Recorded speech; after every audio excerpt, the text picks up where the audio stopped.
ತುಂಬಾ ಒಳ್ಳೆಯವರು ಎಂಬುದಾಗಿ. ಯೇಸು ತುಂಬಾ ಒಳ್ಳೆಯವರು. ಎಷ್ಟು ಒಳ್ಳೆಯವರು? ತುಂಬಾ ತುಂಬಾ ತುಂಬಾ ಒಳ್ಳೆಯವರು. ಎಷ್ಟು ಎಷ್ಟು ಒಳ್ಳೆಯವರು? ತುಂಬಾ ತುಂಬಾ. ಇದು ಸಭೆ, ದೇವರಲ್ಲಿ ವಾಸ ಮಾಡ್ತಾ ಇದ್ದಾನೆ. ಸೊ ಸ್ವಲ್ಪ ದಯವಿಟ್ಟು ಅಲ್ಲಿ ಇಲ್ಲಿ ಓಡಾಡೋದು ಮಾತನಾಡೋದು ಮಾಡಬೇಡಿ. ಯಾಕಂದ್ರೆ ದೇವರಿಗೆ ನಾವೇನ್ ಮಾಡ್ಬೇಕು? ಭಯಭಕ್ತಿ ಗಣತೆ ಕೊಡ್ಬೇಕು. ಸ್ಕೂಲ್ಗೆ ಹೋಗ್ತೀವಿ, ಮಾತಾಡ್ತಾ ಇರ್ತೀವ, ಪಾಠ ಮಾಡುವಾಗ ಮಾತಾಡ್ತಾ ಏನ್ ಮಾಡ್ತಾರೆ? ಎದ್ದ ಆಚೆ ಹೋಗಿ ಅಂತಾರಲ್ಲ. ನಮ್ಮ ಜೀವಿತದಲ್ಲಿ ಅನೇಕ ವಿಧವಾದ ಕಷ್ಟಗಳ ನಡುವೆ ನಾವು ನಡೀತಾ ಇರ್ತೀವಿ. ನಾವು ಎಷ್ಟೊಂದು ದಿನ, ಕೆಲವರು ತಿಂಗಳಗಟ್ಲೆ, ವಾರಗಟ್ಲೆ, ವರ್ಷಗಟ್ಲೆ ಪ್ರಾರ್ಥನೆ ಮಾಡ್ತೀವಿ. ನಮ್ಮ ಜೀವಿತದಲ್ಲಿ ಏನ್ ಬೇಕಂತ? ಆಶೀರ್ವಾದ ಬೇಕಂತ. ಹೌದಾ ಇಲ್ವಾ? ಎಷ್ಟು ಜನ ದೇವರನ್ನು ಓಕೆ ತುಂಬಾ ನಾವು ಹಾಸ್ಪಿಟಲ್ ಹೋಗ್ತಾರೆ. ತುಂಬಾ ಜನ ಏನಕ್ಕೆ ಹೋಗ್ತಾರೆ? ಏನಕ್ಕೆ ಹೋಗ್ತಾರೆ? ಸೌಖ್ಯ ಬೇಕು ಅಂತ ಹೋಗ್ತಾರೆ. ಹೌದಾ? ಕರೆಕ್ಟ್ ಅಲ್ವಾ? ತುಂಬಾ ಜನ ಬ್ಯಾಂಕ್ ಹೋಗ್ತಾರೆ. ಏನ್ ಬೇಕಂತ? ಹಣ ಬೇಕಂತ. ತುಂಬಾ ಜನ ಈ ಸೇಟ್ ಅಂಗಡಿಗೆ ಹೋಗ್ತಾರೆ. ಏನಕ್ಕೆ? ಒಡವೆ ಇಟ್ಟು ಕಾಸು ತರಕ್ಕೆ. ನಾವು ದೇವರನ್ನ ನಂಬಿರ್ತೀವಿ. ಏನಕ್ಕೆ? ಆಶೀರ್ವಾದ ಬೇಕು. ದೇವರು ಬೇಕಾ ಬೇಡವಾ? ಬೇಕಾ ಬೇಡ? ಯಾರು ಬೇಕಂತೀರೋ ಅವ್ರಿಗೆ ಆಶೀರ್ವಾದ ಸಿಕ್ಕುತ್ತೆ. ಸುಮ್ನೆ ಇರೋರಿಗೆ ಸುಮ್ನೇನೆ ಹೋಗ್ಬೇಕು. ಎಷ್ಟು ಜನಕ್ಕೆ ಆಶೀರ್ವಾದ ಬೇಕು? ಹಲ್ಲೆಲೂಯಾ. ಅದಕ್ಕೆ ಒಂದು ಕತೆ ಹೇಳಿ ನಾನು ದೇವ್ರ ವಾಕ್ಯ ಹೇಳೋಣ ಅನ್ಕೊಂಡಿದ್ದೀನಿ. ಒಂದಿನ 3 ಜನ ಯೇಸು ಸ್ವಾಮಿ ನೋಡಕ್ ಹೋಗಿದ್ರಂತೆ ಮೇಲೆ. ಯಾರತ್ರ? ಯೇಸು ಸ್ವಾಮಿ ಹತ್ರ 3 ಜನ ಹೋದ್ರಂತೆ. ಒಬ್ಬ ಜಪಾನ್ ದೇಶದವನು. ಯಾರೊಬ್ಬ? ಜಪಾನ್ ದೇಶದವನು. ಇನ್ನೊಬ್ಬ ಅಮೆರಿಕ ದೇಶದವನು. 3ನೇವನು ಯಾರು ಗೊತ್ತಾ? ಈ ಕಾಂಬಲ್ಲಿ ಅವನು. ಯಾರು? ಈ ಕಾಂಬಲ್ಲಿ ಅವರು. 3 ಜನ ಹೋಗಿದಾರಂತೆ. ಏನಪ್ಪ ಅಂತ ಫಸ್ಟ್ ಅಮೆರಿಕದವನು ಬಂದಂತೆ. ಏನಪ್ಪ ಬೇಕು ಅಂತ? ಸ್ವಾಮಿ, ನಾನ್ ಮೇಲ್ ಹೋಗ್ಬೇಕು ಅಂತ ಹೇಳಿದಂತ ಅಮೆರಿಕದವನು. ಫ್ಲೈಟ್ ಎಲ್ಲ ಯಾರು ಕಂಡಿಡಿದ್ರು ಗೊತ್ತಾ? ಏರೋಪ್ಲೇನ್ ಕಂಡಿಡಿದ್ರಲ್ಲ, ಅಮೆರಿಕದವರೇ ಕಂಡಿಡಿದ್ರು. ನೋಡಿದ್ರೆ ಅವ್ನು ಏನ್ ಕೇಳಿದ ಯೇಸು ಸ್ವಾಮಿ ಹತ್ರ? ನಾನ್ ಮೇಲ್ ಹೋಗ್ಬೇಕು. ನಾವು ಯಾವ್ದನ್ನ ಬಯಸ್ತೀವೋ ಅದೇ ನಮ್ಮ ಜೀವಿತದಲ್ಲಿ ಆಗ್ತದೆ. ನಾವು ಒಳ್ಳೇದನ್ನೇ ಬಯಸಿದ್ರೆ ಒಳ್ಳೇದಾಗ್ತದೆ. ನಾವು ಒಳ್ಳೇದನ್ನ ಬಯಸಿಲ್ಲ ಅಂದ್ರೆ ಒಳ್ಳೇದು ಆಗಲ್ಲ. ಏನ್ ಕೇಳ ಅಮೆರಿಕದವನು? ನಾನ್ ಮೇಲ್ ಹೋಗ್ಬೇಕಂತ. ಸರಿ, ಹಂಗೆ ಆಗ್ಲಿಯಪ್ಪ ನಿನ್ಗೆ ಅಂತ ಹೇಳ್ಬಿಟ್ಟು ಅವ್ನ ಆಶೀರ್ವಾದ ಮಾಡಿ ಕಲಿಸಿದಂತೆ. ಸೊ ಇವತ್ತು ಏರೋಪ್ಲೇನ್ ಎಲ್ಲ ಅಮೆರಿಕದವರೇ ಕಂಡಿಡಿದ್ರು. ನೆಕ್ಸ್ಟ್ ಯಾರು ಬಂದ? ಜಪಾನ್ ಅವ್ನು ಬಂದ. ನಿನ್ಗೇನಪ್ಪ ಬೇಕು ಅಂತ? ಸ್ವಾಮಿ, ನಾನು ಕೆಳಗೆ ಹೋಗ್ಬೇಕಂತೆ. ಬೋರ್ ಹಾಕ್ತಾರೆ ಗೊತ್ತಾ? ನಿಮ್ ಮನೆಯಲ್ಲಿ ಬೋರ್ ಹಾಕಿದ್ದಾರೆ ಈ ಊರಲ್ಲಿ. ಯಾರು ನೋಡಿದ್ರಾ? ಯಾರು ನೋಡದಂಗಿಲ್ಲ. ನೋಡಿದಿರಾ ಬೋರ್? ಆ ಬೋರ್ ಮಿಷನ್ ಎಲ್ಲ ಕಂಡಿಡಿದ್ರು ಯಾರು ಗೊತ್ತಾ? ಜಪಾನ್. ಏನ್ ಕೇಳ್ಕೊಂಡ? ಕೆಳಗೆ ಹೋಗ್ಬೇಕಂತ. 3ನೇದವನು ಈ ಕಾಂಬಲ್ಲಿ ಅವನು ಹೋಗಿಲ್ಲ. ನಿನ್ಗೆಲ್ಲ ಬೇಕಂದ್ರೆ? ಇಲ್ಲ ಸ್ವಾಮಿ, ಸುಮ್ಮನೆ ಬಂದು ಅದು ಏನ್ ಮಾಡ್ತಾ ಇದ್ದಾರೆ. ಯಾರ ಸುಮ್ಮನೆ ಬಂದಿರಲಿ, ಅಲೆಗೆ ಒಂದು ಆಸಕ್ತಿಯಿಂದ ಬಂದರು. ದೇವರ ಆಶೀರ್ವಾದ ನಮ್ಗೆ ಬೇಕು. ಸೊ ನಾವೆಲ್ಲ ಪ್ರಾರ್ಥನೆ ಮಾಡ್ತೀವಿ. ನಮ್ಮ ಜೀವಿತದಲ್ಲಿ ಕೆಲಸ ಮಾಡ್ತೀವಿ, ದುಡಿತೀವಿ, ಕಷ್ಟ ಪಡ್ತೀವಿ. ಕೆಲವು ಮನೆಯಲ್ಲಿ ನೋಡಿದ್ರೆ ತಂದೆ ಕೆಲ್ಸಕ್ಕೆ ಹೋಗ್ತಾರೆ, ತಾಯಿ ಕೆಲ್ಸಕ್ಕೆ ಹೋಗ್ತಾರೆ, ಮಗ ಕೆಲ್ಸಕ್ಕೆ ಹೋಗ್ತಾನೆ, ಮಗಳು ಕೆಲ್ಸಕ್ಕೆ ಹೋಗ್ತಾರೆ. ಇದೆಲ್ಲ ಬಿಟ್ಟು ಸೊಸೆನೋ ಕೆಲ್ಸಕ್ಕೆ ಹೋಗ್ತದೆ, ಅಲ್ಲಿಯನೋ ಕೆಲ್ಸಕ್ಕೆ ಹೋಗ್ತಾರೆ. ಆದ್ರೆ ಮನೆಯಲ್ಲಿ ಆಶೀರ್ವಾದನೇ ಇರಲ್ಲ. ನಿಜನಾ ಇಲ್ವಾ? ನಮ್ಮ ಮನೆಯಲ್ಲಿ ನೋಡಿ, ಎಲ್ಲರೂ ಕೆಲ್ಸಕ್ಕೆ ಹೋಗ್ತಾರೆ. 4 ಜನ ಕೆಲ್ಸಕ್ಕೆ ಹೋಗ್ತಾರೆ, 5 ಜನ ಕೆಲ್ಸಕ್ಕೆ ಹೋಗ್ತಾರೆ. ಮನೆಯಲ್ಲಿ ಹಸು ಇರುತ್ತೆ, ಜಮೀನ್ ಇರುತ್ತೆ, ಆಸ್ತಿ ಇರುತ್ತೆ, ಅಂತಸ್ತು ಇರುತ್ತೆ. ಮನ್ಕೊಂಡ್ರೆ ನಿದ್ದೆ ಬರಲ್ಲ. ಜೀವನದಲ್ಲಿ ಒಂದು ಆಶೀರ್ವಾದ ಇಲ್ಲ. ಒಂದು ಜೀವನದಲ್ಲಿ ಒಂದು ನೆಮ್ಮದಿನೇ ಇಲ್ಲ. ಒಂದು ಸಂತೋಷವಾಗಿರುವಂತ ಒಂದು ಸಮಯನೇ ಇಲ್ಲ. ಮನೆಯಲ್ಲಿ ಒಂದೊತ್ತು 4 ಜನ 5 ಜನ ಒಟ್ಟಿಗೆ ಕೂತ್ಕೊಂಡು ಊಟ ಮಾಡಿ ಖುಷಿಯಾಗಿ ನಗ್ನಗ್ತಾ ಇರುವಂತ ಸಮಯನ ನಮ್ಮ ಜೀವಿತದಲ್ಲಿ ತುಂಬಾ ಜನರಿಗೆ ಸಿಕ್ಲೇ ಇಲ್ಲ. ಕಷ್ಟಪಡ್ತೀವಿ, ದುಡಿತೀವಿ, ಆದ್ರೆ ಜೀವನದಲ್ಲಿ ನಮ್ಮ ಜೀವಿತದಲ್ಲಿ ಒಂದು ಆಶೀರ್ವಾದವೇ ಇಲ್ಲ. ಯಾಕೆ ಗೊತ್ತಾ? ಇದಕ್ಕೆ ಈ ಸಂದೇಶಕ್ಕೆ ಒಂದು ಅಡಿಪಾಯ ಹಾಕೋಣ ಅಂತ ಇದ್ದೇನೆ. ಕ್ರೈಸ್ತವ ಜೀವನ ಹೇಗ್ ಬೇಕಾದ್ರೆ ಮಾಡುವಂತ ಒಂದು ಜೀವನ ಅಲ್ಲವೇ ಅಲ್ಲ. ಕ್ರೈಸ್ತ ಜೀವನ ಬಂದು ಒಂದು ಶಿಸ್ತಾದ ಒಂದು ಜೀವನ.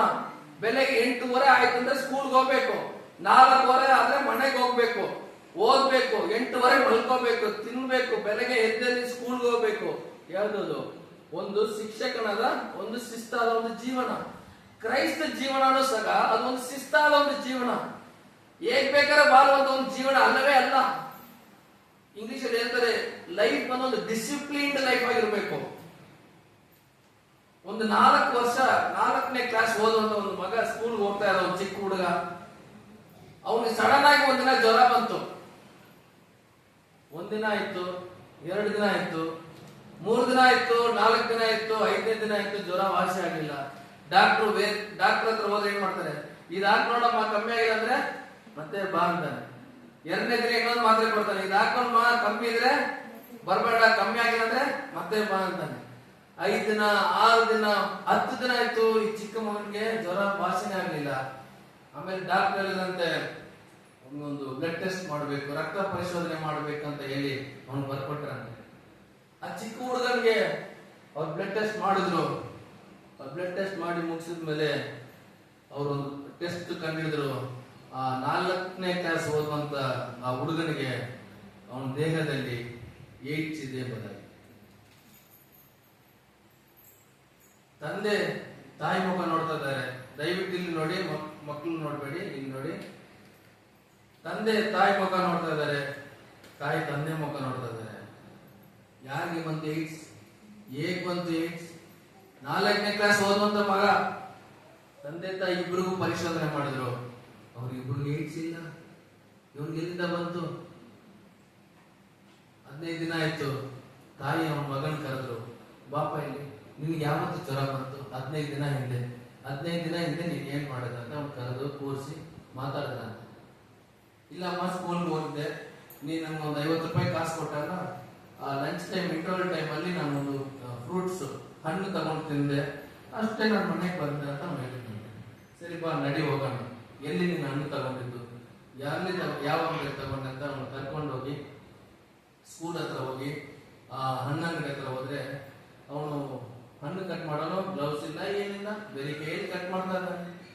ಆಮೇಲೆ ಅಲ್ಲಿ ಇನ್ನೂ ಜಾಸ್ತಿ ವಿಚಾರ ಮಾಡಿದಾಗ ಆ ಹಣ್ಣು ಕಟ್ ಮಾಡೋಂಗೆ ಒಂದು ಗಾಯ ಆಯ್ತು ಕೈಯಲ್ಲಿ. ಆ ಗಾಯ ಆರೋಯ್ತು. 15 ದಿನ ಆಯ್ತಲ್ಲ, ನೋಡಿದಲ್ಲಿ ಗಾಯ ಇತ್ತು. ಆ ಗಾಯದಿಂದ ರಕ್ತ ಸುರಿತಾ ಇತ್ತು. ಆ ರಕ್ತ ಯಾವುದೋ ಒಂದು ಡ್ರಾಪ್ ಹಣ್ಣಿಗೆ ಟಚ್ ಆಯ್ತು. ಆ ಬೋಲಿ ಮಗನಿಗೆ ಏಡ್ಸ್ ಇತ್ತು. ಯಾರು ಬಂತು? ಯಾರಿಂದ? ಡಿಸಿಪ್ಲಿನ್. ರೋಡಲ್ಲಿ ಹೋಗೋದು ತಗೊಂಡು ತಿನ್ನಕ್ ಆಗಲ್ಲ, ಅದೆಲ್ಲ ಜೀವನ. ಎಲ್ಲಾರು ಒಂದ್ ಕಡೆ ತಿನ್ನೋದಲ್ಲ ಜೀವನ. ಜೀವನನೇ ನಾವು ಒಂದು ಡಿಸಿಪ್ಲಿನ್ ಆಗಿ ನಡೆಸುವಾಗ ಕ್ರೈಸ್ತ ಜೀವನ ನಾವೇನ್ ಮಾಡ್ಬೇಕು? ಡಿಸಿಪ್ಲಿನ್ ಆಗಿರ್ಬೇಕು. ಪ್ರತಿದಿನ ಪ್ರಾರ್ಥನೆ ಮಾಡೋದು, ಪ್ರತಿನಿತ್ಯ ಬೈಬಲ್ ಓದೋದು, ಪ್ರತಿ ಭಾನುವಾರ ಆಲಯಕ್ಕೆ ಬರೋದು, ಪ್ರಾರ್ಥನೆ ಇರುವಾಗಲ್ಲ ಆಲಯಕ್ಕೆ ಬರೋದು, ಅದೇ ಕ್ರೈಸ್ತ ಜೀವನ. ಈ ತರ ಒಂದು ಡಿಸಿಪ್ಲಿನ್ಡ್ ಲೈಫ್ ನಾವು ಲೀಡ್ ಮಾಡಿದ್ರೆ ಮಾತ್ರನೇ ನಾವು ಆಶೀರ್ವಾದ ಹೊಂದಲಿಕ್ಕೆ ಸಾಧ್ಯ. ಹೌದಾ ಇಲ್ವಾ? ನಾವು ಆಶೀರ್ವಾದ ಹೊಂದಿಲ್ಲ ಅಂದ್ರೆ ನಾವು ಆಲಯಕ್ಕೆ ಬಂದು ಸುಖ ಇಲ್ಲ, ಏನು ಉಪಯೋಗ ಇಲ್ಲ. ಆಚೆ ಇರುವಂತ ಸುಶೀಲಾಗೂ ನಮಗೂ ವ್ಯತ್ಯಾಸ ಇರಬೇಕು. ಆಚೆ ಇರುವಂತ ಮುನುಸ್ವಾಮಿಗೂ ನನಗೂ ಡಿಫ್ರೆನ್ಸ್ ಇರಬೇಕು. ಅವನಿಗೂ ನನಗೂ ಒಂದು ಬೇರ್ಪಾಟ್ಲೆ ಇರ್ಬೇಕು. ಇಲ್ಲಾಂದ್ರೆ ಅವನಿದ್ದಂಗೆ ನಾನಿದ್ದಂಗೆ ಅವನು ಇದ್ರೆ ಮತ್ತೆ ನಾವು ಆಲಯಕ್ಕೆ ಬರೋದೇನಕ್ಕೆ? ದೇವರು ನಂಬಿದೇನಕ್ಕೆ? ಹೌದಲ್ವಾ? ಅವ್ರಿಗೂ ನಮ್ಗೊಂದು ದೊಡ್ಡ ಬದಲಾವಣೆ ಇರಬೇಕು. ಸೊ ನಾವು ಆಶೀರ್ವಾದವನ್ನು ನಾವು ಹೊಂದ್ಕೊಂಡ್ರೆ ಮಾತ್ರವೇ ಜನರು ನಮ್ಮ ಮುಖಾಂತರ ಯೇಸು ಸ್ವಾಮಿಯನ್ನ ತಿಳಿದುಕೊಳ್ತಾರೆ. ಸೊ ಎಷ್ಟು ಜನಕ್ಕೆ ಆಶೀರ್ವಾದ ಬೇಕು? ಕೈ ಎತ್ತಿ ನೋಡೋಣ. ಎಷ್ಟು ಜನಕ್ಕೆ ಆಶೀರ್ವಾದ ಬೇಕು? ಜಾಸ್ತಿ ಆಶೀರ್ವಾದ ಬೇಕಂದ್ರೆ 2 ಕೈ ಎತ್ತಿ. ಹಲ್ಲೆಲೂಯಾ. ನಮ್ಮೆಲ್ಲರಿಗೂ ಆಶೀರ್ವಾದ ಬೇಕು. ಸೊ ನಾನು ಆವಾಗಲೇ ಹೇಳ್ತೇನೆ, ಕ್ರೈಸ್ತ ಜೀವನ ಬಂದು ಒಂದು ಶಿಸ್ತಾದ ಒಂದು ಜೀವನ. ದೇವರು ನಮ್ಮಲ್ಲಿ ಕೆಲವು ಗುಣಲಕ್ಷಣಗಳನ್ನು ಎದುರು ನೋಡ್ತಾ ಇದ್ದಾರೆ. ಆ ಗುಣಲಕ್ಷಣಗಳನ್ನು ನಮ್ಮ ಜೀವಿತದಲ್ಲಿ ಇದ್ರೆ ಮಾತ್ರನೇ ದೇವರು ನಮ್ಮನ್ನು ಆಶೀರ್ವದಿಸಲಿಕ್ಕೆ ಸಾಧ್ಯ. ಈಗ ಒಂದು ತಂದೆ ಒಂದು ತಾಯಿಗೆ ಏನಾದ್ರು, ತಂದೆ ಮಗನಿಗೆ ಏನಾದ್ರು ಈಸ್ಕೊಡ್ಬೇಕಂದ್ರೆ ಆ ತಾಯಿ ತಂದೆಗೆ ಏನ್ ಎದುರು ನೋಡ್ತಾರೆ? ಅವನು ವಿನಯನಾಗಬೇಕು, ಅವ್ನು ಚೆನ್ನಾಗಿ ಓದ್ಬೇಕು, ನಾನು ಹೇಳಿದಾಗೆಲ್ಲ ಕೇಳ್ಬೇಕು, ನಾನು ಹೇಳಿದ ಮಾತ್ರ ಅವ್ನು ಕೇಳ್ಬೇಕು. ಆವಾಗ ಏನ್ ಮಾಡ್ತಾರೆ ತಂದೆ? ಅವ್ನು ಕೇಳಿದನ್ನ ಈಸ್ಕೊಡ್ತಾರೆ. ಹೌದಲ್ವಾ? ಸೊ ಯೇಸು ಸ್ವಾಮಿ ನಮ್ಮನ್ನು ಆಶೀರ್ವದಿಸಬೇಕಂದ್ರೆ ಆದ್ರೂ ನಮ್ಮ ಜೀವಿತದಲ್ಲಿ ಎದುರು ನೋಡುವಂತ ಕೆಲವು ಗುಣಲಕ್ಷಣಗಳಿದೆ. ಸೊ ಇದಕ್ಕೆ ಆಧಾರವಾಗಿ ಒಂದು ವಚನವನ್ನು ನಾವು ಓದೋಣ. 2 ಪೂರ್ವ ವೃತ್ತಾಂತ ಕಾಲ 7ನೇ ಅಧ್ಯಾಯ 14ನೇ ಅಧ್ಯಾಯ 14ನೇ ವಚನದಿಂದ 15ನೇ ವಚನ. 2 ಕ್ರಾನಿಕಲ್ಸ್ 2 ಪೂರ್ವ ವೃತ್ತಾಂತ. ಯಾರೊಬ್ರು ಓದಿ ಜೋರಾಗಿ ನೋಡೋಣ.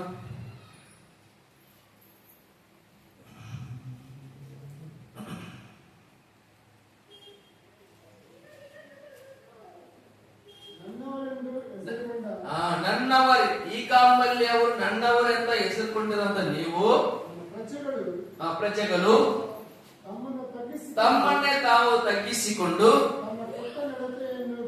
ತಮ್ಮ ಕೆಟ್ಟ ನಡತೆ ಎಳೆಡಿಕೆಯನ್ನು ಬಿಟ್ಟು ತಿರುಗಿಕೊಂಡು ಪ್ರಾರ್ಥಿಸಿ ಬಯಸುವುದಾದರೆ ನನ್ನ ಪರಲೋಕದಿಂದ ಲಾಲಿಸಿ ಅವರ ಪಾಪಗಳನ್ನು ಕ್ಷಮಿಸಿ ಅವರ ದೇಶದಲ್ಲಿ ಆರೋಗ್ಯವನ್ನು ದಯಪಾಲಿಸುವೆ. ಹಲ್ಲೆಲೂಯಾ. ಚಪ್ಪಲ ತಟ್ಟಿ ದೇವರು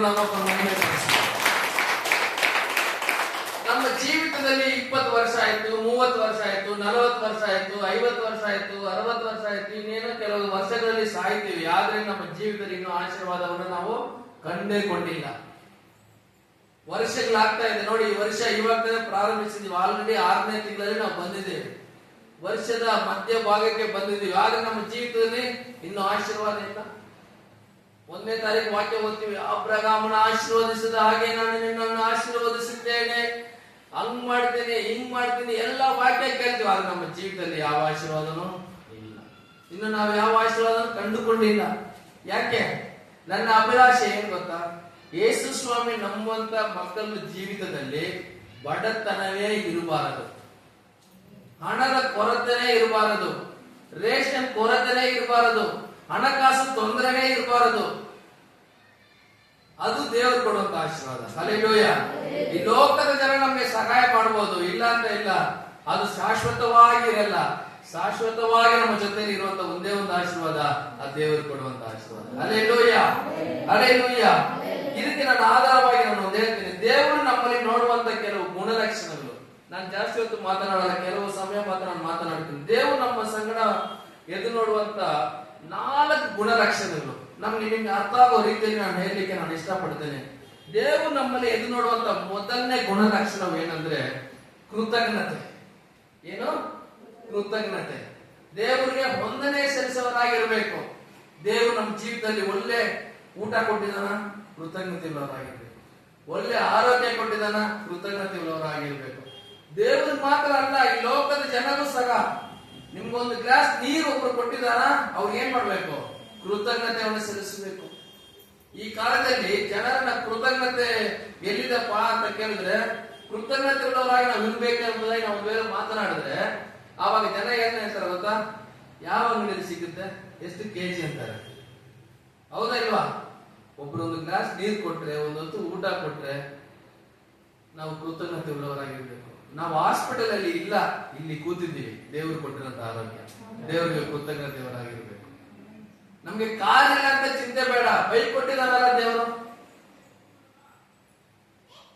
ಒಬ್ರು ಕುಟುಂಬ ದೇವ್ರು ನಮ್ಗೆ 2 ಕಾಲ್ ಕೊಟ್ಟಿದಾರಲ್ಲ. ಅಲ್ಲಿ ಯಾರೊಬ್ಬ ಭಿಕ್ಷೆ ಇರ್ತಾರೆ, ನಾವು ಭಿಕ್ಷೆ ಇರ್ತಾ ಇಲ್ಲಲ್ಲ.